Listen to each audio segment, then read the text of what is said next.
High, আমি আজকে একটা কথা বলতে এলাম।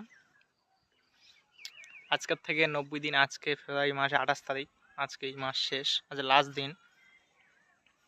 আজকের থেকে 90 দিন পর আমার পরীক্ষা আছে, এক্সাম আছে। আমি পার ডে চ্যালেঞ্জ নিয়েছি, পার ডে পড়বো স্টেট চ্যানেলে, বা পার ডে প্রতিদিন একটা ভিডিও থাকবে আমার। চ্যালেঞ্জটা নিয়েছি পার ডে 90 দিনের চ্যালেঞ্জ।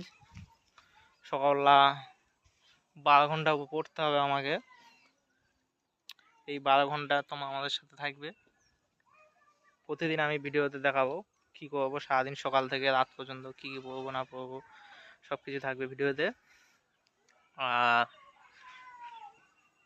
90 দিনের মধ্যেই দেখি কি হয়, চ্যালেঞ্জ কমপ্লিট করতে পারবো হ্যাঁ কিনা। তারপর তো কি আর বলবো, জানি ভিডিওটা অনেকে দেখবে না, স্কিপ করে চলে যাবে, হয়তো ভিডিও ভালোই লাগবে না, ভিডিও কোয়ালিটি খারাপ, অনেকে ইগনোর করে চলে যেতেই পারে। এটা আমার মোটিভেশন, আমার নিজে ইচ্ছা, নিজেকে মোটিভেশনের মধ্যে রাখার জন্যই আমি ভিডিওটা বানাবো, চ্যানেলে ছাড়বো। কেউ দেখুক আর না দেখুক, তবু এই ভিডিও ছাড়লে নিজের মধ্যে একটা মোটিভেশন পাবো না, আমার পার ডে ভিডিও বানাতেই হবে, 90 দিন আমার চ্যালেঞ্জ কমপ্লিট করতে হবে। সেই জন্য ভিডিওটা করছি। কারণ যদি আমি প্রতিদিন ভিডিও না চাই, তখন মনের মধ্যে হবে যে আমি আজকে পড়ে নিই, বা আজকে আমার কাজ কমপ্লিট করতে পারিনি, সেই জন্য আমি আজকে ভিডিও করতে পারলাম না, বা ভিডিও না করলে ওটাই মনে হবে। সেই জন্য প্রত্যেক দিন ভিডিও বানালে নিজের মধ্যে একটা মোটিভেশন পাবো যে আমার আজকে পড়তেই হবে, ভিডিও বানাতে হবে, অ্যান্ড দেন তারপর আপলোডও করতে হবে, ভিডিও এডিটিং করতে হবে, তাও টাইম লাগবে। আমার এক্সাম আছে, টার্গেট 90 দিনের পর বলবো, এখন কি এক্সাম আছে বলবো না। তা কী পড়বো এইটুকু বলতে পারি, কেমিস্ট্রি আছে, ফিজিক্স আছে, ম্যাথ আছে, ঠিক আছে। মানে প্রচুর চাপ মাথায় সেই টেনশান। আর আমি এখন বাড়িতে আছি,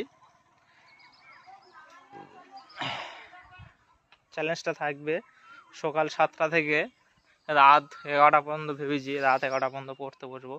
এবার দিনই কতক্ষণ পড়তে পারবো তা জানি না, দিনের মধ্যে কখনটা পড়বো তা বুঝতে পারছি না। ক্যামেরা প্রচুর ঘোলাটে হয়ে গেছে, ঠিকমতো পরিষ্কার উঠছে না। এখন সন্ধ্যা হয়ে গেছে, আজকে হচ্ছে লাস্ট দিন, মানে এই মাসে মানে কাল থেকে স্টার্ট হবে, কালকে ডে অন হবে। তারপর তোমার ঠিক আছে, হাতে করে এমনি ভিডিও করছি, ওই জন্য কথা।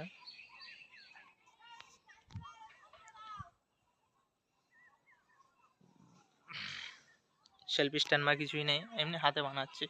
আমাদের ঘরের ছাদে আছি, এই দেখো গেঞ্জি শুকাচ্ছে। বাইরে কাজ করতে গিয়েছিলাম, ও কাজ ভালো না, বাইরে কোম্পানির কাজ ভালো হয় না, ও কাজ নিজে ঠিক মতো মনেই হয়নি, ওই জন্য চলে এসছে। এগুলো পুনে গিয়েছিলাম, পুনে এসে কোম্পানিতে কাজ করতে। তারপর ভাবলাম ঘরে এসে ভালো করে পড়বো, দেখি ভালো কিছু হয় কি না,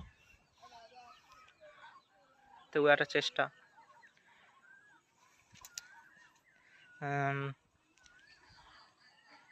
আমার পড়া হচ্ছে স্টাডি টেবিলটা আমি শেয়ার করে দিয়ে তোমার দেখবে, ঠিক আছে। এটাই আপাতত বলার ছিল, বাকি কালকের দেখতে হবে, কালকের থেকে ভিডিও যখন বানাবো, ঠিক আছে, কালের থেকে তোমার বুঝতে পারবে ভিডিও কোয়ালিটি এতটাই খারাপ, খুব ঝাপসা। এখন সব ডিএসএলআর ক্যামেরা হয়ে গেছে, সবাই টাকা আছে ডিএসএলআর কিনে নিচ্ছে, আমাদের তো আর টাকা নেই, এমনি ছোটো ফোনেরা ক্যামেরা তো খারাপ হবেই, কোয়ালিটি বুঝতে তো পারছো। জানি অনেকে দেখবে না ভিডিওটা, হয়তো কেউ নাও দেখতে পারে, এমনি আমার চ্যানেলে হয়তো এমনিই চ্যানেলে পড়ে থাকবে ভিডিওটা, কেউ দেখুক আর না দেখুক, কী করবো বলো, নিজে মনে রাখার জন্য,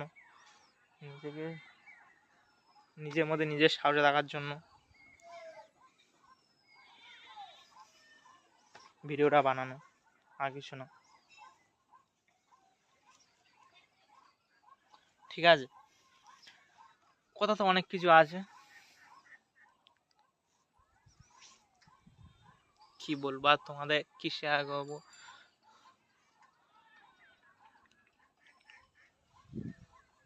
ঠিক আছে, দেখা যাক কতদূর কি হয় কালকে। চ্যানেলে কোনো এডিট থাকবে না, ভিডিও ভিডিও এমনিই থাকবে, কোনো এডিট ফেডিট কিছুই থাকবে না। ভিডিওতে এমনি ভিডিও বানাবো, এমনিই আপলোড করে দেবো। কারণ এডিট করতে অনেকটা টাইম লাগবে, সেই টাইমটুকু আমার কাছে নেই।